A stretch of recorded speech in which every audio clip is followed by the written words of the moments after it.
Assalamualaikum warahmatullahi wabarakatuh. Good day, everyone. So today we are from Group 2. We will be presenting the Chapter 7.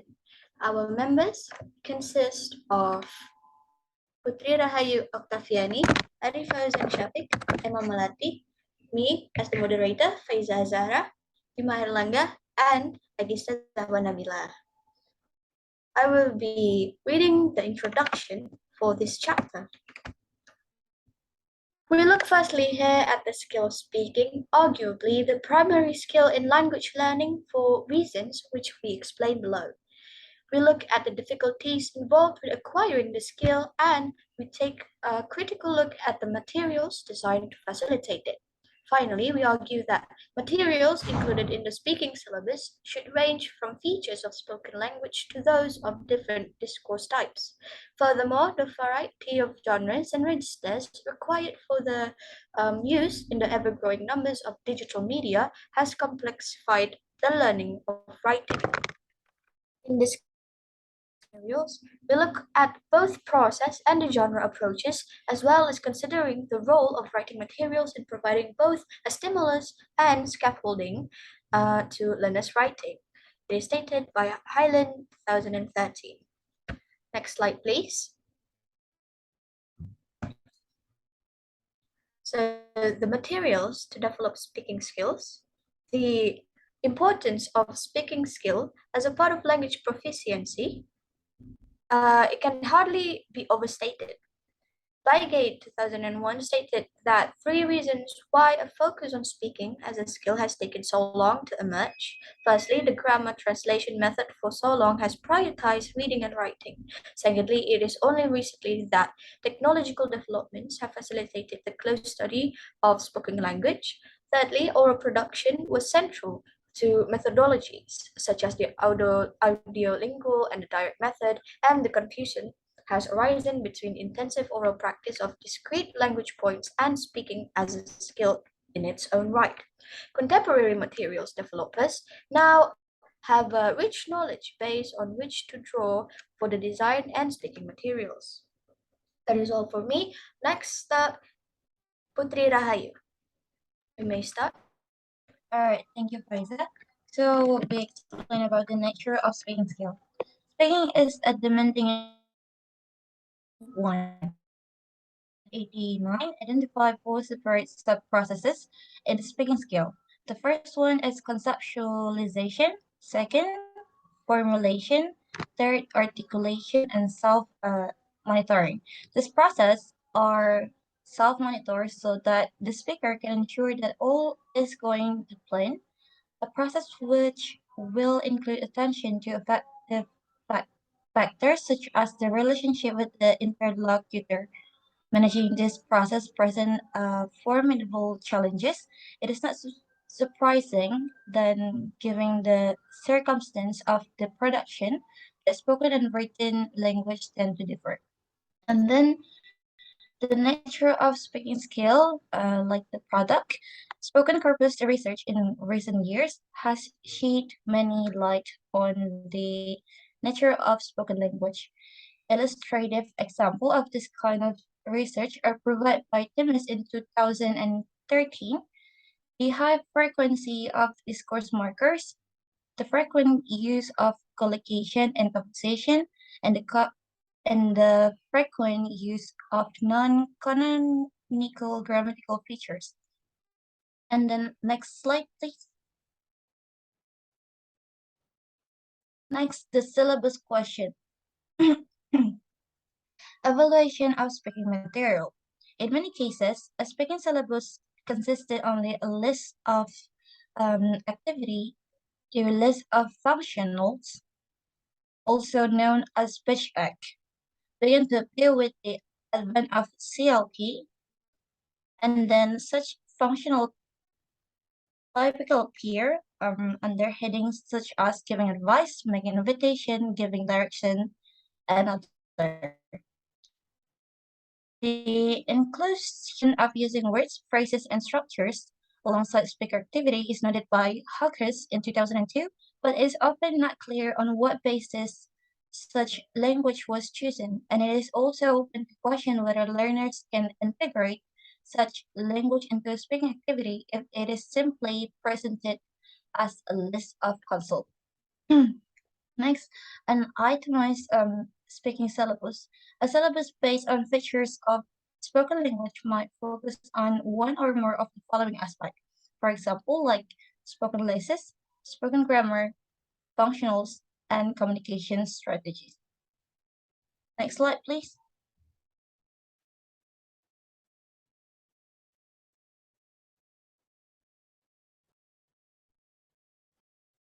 So, syllabus of discourse types. An alternative approaches to an itemized syllabus is to arrange the syllabus around the discourse type, for example, informal conversation, service encounter, interview, presentation, and so on. And then there are a framework for developing a speaking syllabus. In terms of an overall framework for developing a speaking syllabus, that in 2013 proposes the following steps. The first one, conceptualizing learner needs.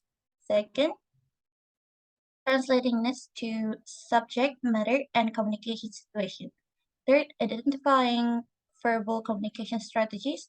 Fourth, utilizing verbal sources from a real life. And the last one is designing skill acquiring activity. I think that's all from me. I'll give it back to Faiza. Thank you very much, Putri, for the excellent presentation. Next up, we have Bima Airlangga. The time is yours. Okay, thank you, Faiza.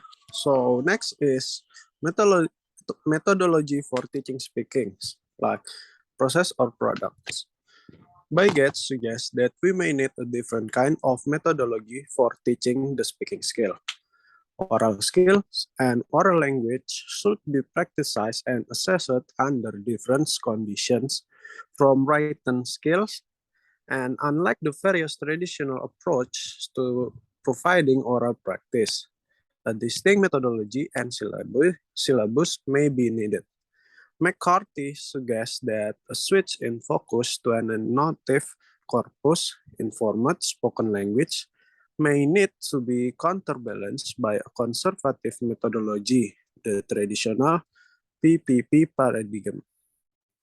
Teachers and learners should expect that in most ways, corpus in format materials will look like traditionally prepared materials. The presentation of new language and activity types will be familiar. Certainly, teachers do not need any additional knowledge to use them. Next is evaluations of methodology for teaching speaking. In their review of 3 course books, Inside Out, Kay and Jones in 2000, Face to Face, Redstones and Cunningham in 2006, and Outcomes, Diller and Walke in 2010, Burns and Hills in 2013 argue that the dominant methodology, even for spoken language, remains behaviorist PPP. They lament in particular that the speaking activities are add-ons after readings, writings, and vocabulary work, and that the role of the listener of conservation partner is given insufficient attention. Unlike Burns and Hills in 2013, Norton does not in this course book some shift in methodological emphasis towards a noticing approach. Similarly, Cullen and Cow in 2007, in their extensive survey of 24 general EFL course books, notes a shift away from PPP, or at least from the behaviorist model of PPP identified by Burns and Hill in 2013. Next slide, please. So next is proposal for methodologies to teach speaking. First is text-based proposal. The alternative methodological framework for teaching spoken language have indeed been proposed proposed by McCarthy and Carter in 1995 and Timmis in 2005. It is stated an paradigm consisting of illustration, inductions, and interactions, whereas Timmis in 2005 proposed a framework incorporating cultural access, tasks, listening tasks, noticing tasks, and language discussion tasks.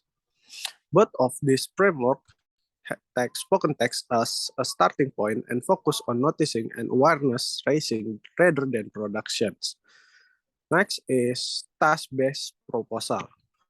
While task-based approach are not dedicated solely to the development of the speaking skills, it has been argued that speaking specific aspect of task-based frameworks overreach opportunity for work on speaking skills.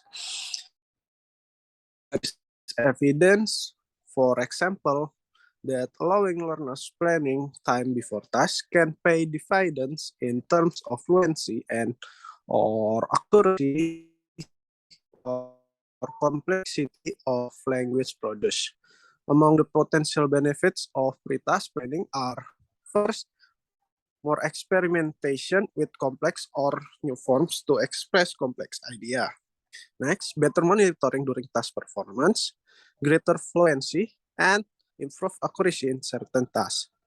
So the pre-task works may involve gathering ideas, planning the discourse structures, or deciding on what lexis or grammar to use. I think that's all from me. I'll give it back to Fayza.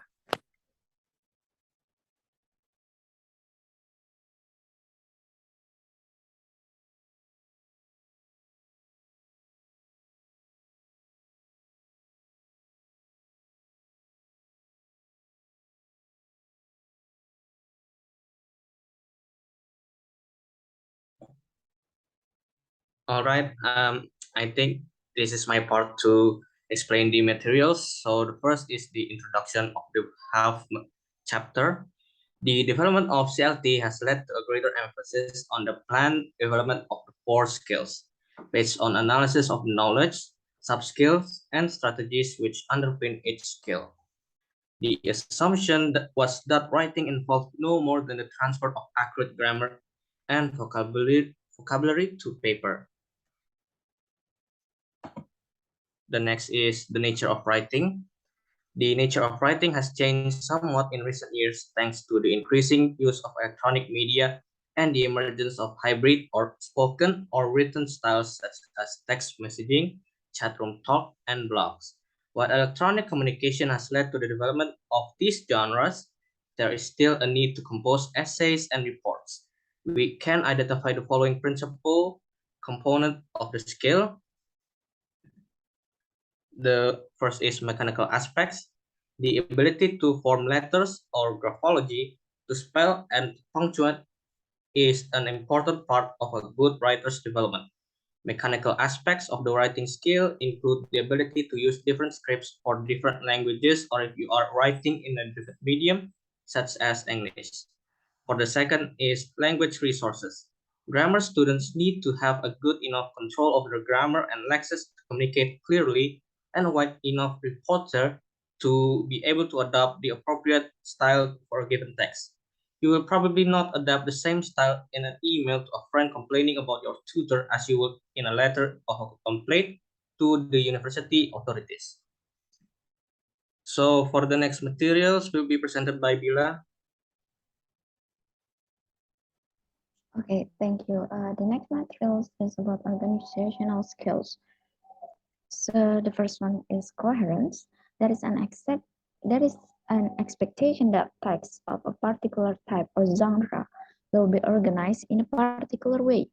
Argumentative essays, research reports, and job application have their own typical structure, though the structure may be cultural specific. The second is cohesion. Learners need to have not only a logical flow of ideas, but also the ability to link clauses and sentences locally through the use, for example, of discourse markers pronouns, and synonyms to ensure that they have a cohesive text. Next slide, please. Next, next is genre knowledge. In writing a book, it is important to be aware of your audience and the expectation of that audience. This chapter, for example, needs to be written for an informed audience in academic style. It must also be divided into clearly marked sections with subheadings and reference. And the next is process knowledge. Students need to be aware of strategies for generating ideas, writing drafts, editing, and revising. This chapter involves taking notes from a range of sources, organizing the notes to form sections of the chapter, composing a number of drafts, and making revisions in response to comments by co-authors and editors. The methodological debate concerning product and process approach to teaching writing. Next slide, please.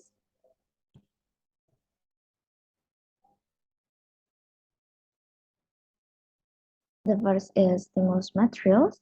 Text can be a stimulus for writing, whether or not they actually serve as models.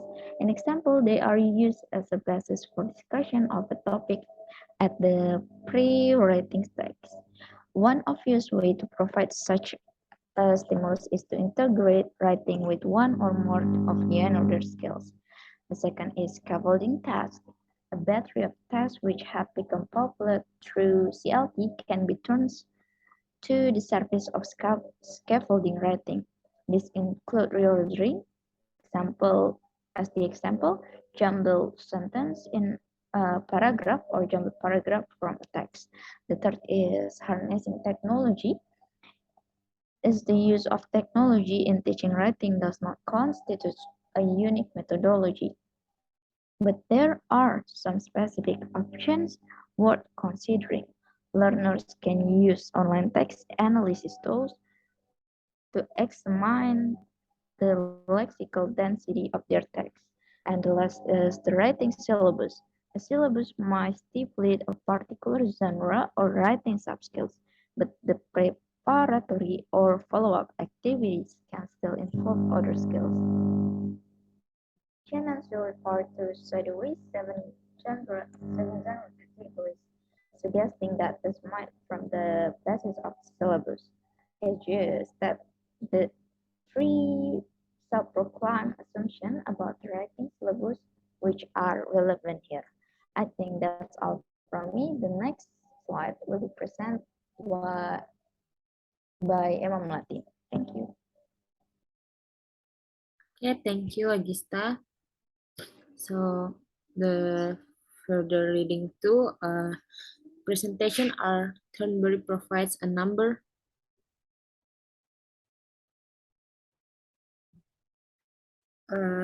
of criteria for speaking activities. These criteria are presented below with excerpt from his explanation of each one: productivity, purposefulness, interactivity, challenge, safety, and authenticity. The author of Genre, What Teachers Think About Writing, argued that teachers should adopt a genre-based approach to teaching writing. They argue that his allows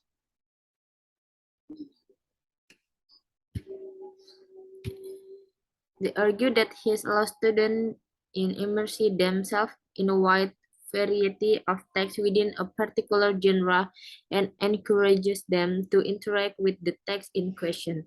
We suggest that Ken Hyland's paper, Genre Pedagogy, Language, Literally, and L2 Writing Instruction is worth reading in its entirety. For example, Hyland maintains that writing is society activity, as do Kay and Doodle Evans, who maintain that listen procedures should facilitate interaction. Next slide. And the last part is conclusion. We close this chapter by synthesizing the main points we have made is of the two main sections. Okay, I'll give it back to Agista.